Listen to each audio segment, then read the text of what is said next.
Jumpa kembali dengan jalan-jalan unik. Kali ini kita akan membahas perang Diponegoro dengan pemerintah Hindia Belanda. Bendera Pangeran Haryadipanegara, atau lebih dikenal dengan nama Diponegoro, terkenal sakti mandraguna. Salah satu pusaka yang biasa dipakai untuk bertempur dengan Belanda, adalah keris Nogo Siluman.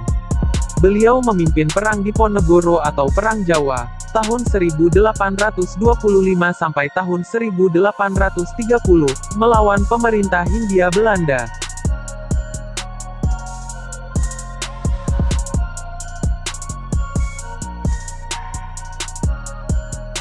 Perang Jawa dalam sejarah Indonesia, tercatat sebagai perang dengan korban paling besar. Sebelum melanjutkan video ini, silakan subscribe dan tekan tombol loncengnya, agar kalian mendapatkan info terbaru dari channel Jalan-Jalan Unik. Pangeran Diponegoro merupakan putra sulung dari Sultan Hamengkubuwono III, Raja di Kesultanan Yogyakarta yang ketiga. Beliau lahir pada tanggal 11 November tahun 1785, di kota Yogyakarta, dengan nama mustahar dari seorang selir, bernama Raden Ajeng Mangkarawati, yang berasal dari kota Pacitan. Pangeran Diponegoro pada masa kecilnya, bernama Bendara Raden Mas Antawirya. Pangeran Diponegoro menolak keinginan ayahandanya, Sultan Hamengkubuwono III, saat akan diangkat menjadi raja. Beliau menolak karena ibunya bukan seorang permaisuri. Diponegoro kemudian tinggal di eyang buyut putrinya, Permaisuri Sultan Hamengkubuwono I, Gusti Kanjeng Ratu Tegalrejo, daripada hidup di keraton karena beliau lebih tertarik pada kehidupan keagamaan dan merakyat. Perang Diponegoro berawal ketika Belanda, dengan sewenang-wenang memasang patok di tanah milik Diponegoro di desa Tegalrejo. Karena sudah muak dengan kelakuan Belanda, yang suka menyengsarakan rakyat dan membebani pajak yang besar, Pangeran Diponegoro kemudian mengobarkan perang Sabil, perlawanan terhadap orang kafir. Beliau kemudian membuat markasnya di Goa Selarong, atas saran pamannya GPH Mangkubumi. Pangeran Diponegoro kemudian dibantu seorang ulama dari Surakarta yang bernama Kiai Maja.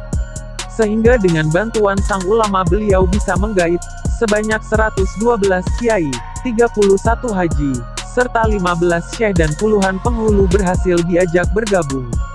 Akhirnya Perang Jawa bisa bertambah luas. Selama perang ini kerugian pihak Belanda mencapai 20 juta gulden dan 15.000 tentara tewas.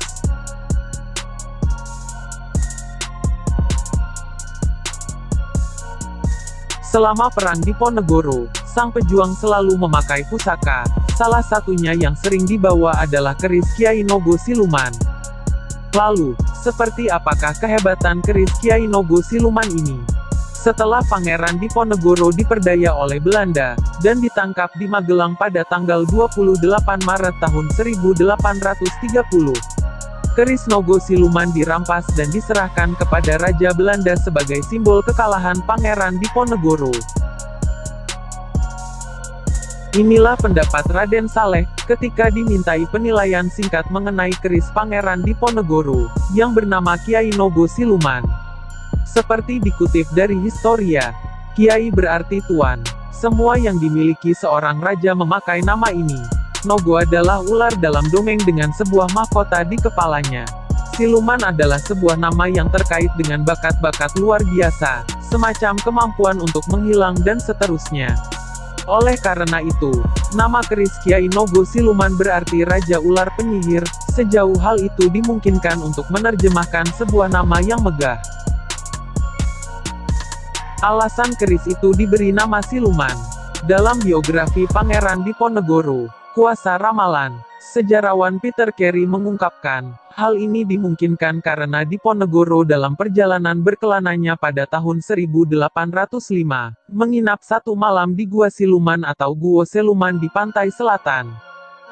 Dalam Kidung Lelembut atau Nyanyian Arwah, Gua Siluman diartikan sebagai istana arwah yang berada di bawah kekuasaan Dewi Pantai Selatan, yakni Ratu Kidul, yang diperintah melalui wakilnya, Putri Genowati. Ratu Kidul lalu mendatangi Diponegoro yang sedang bersemedi dalam bentuk semburat cahaya.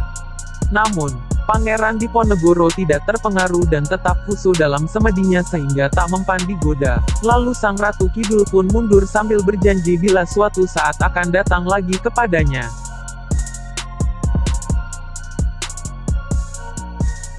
Jika kalian suka dengan video ini, silakan subscribe dan tekan tombol loncengnya. Terima kasih.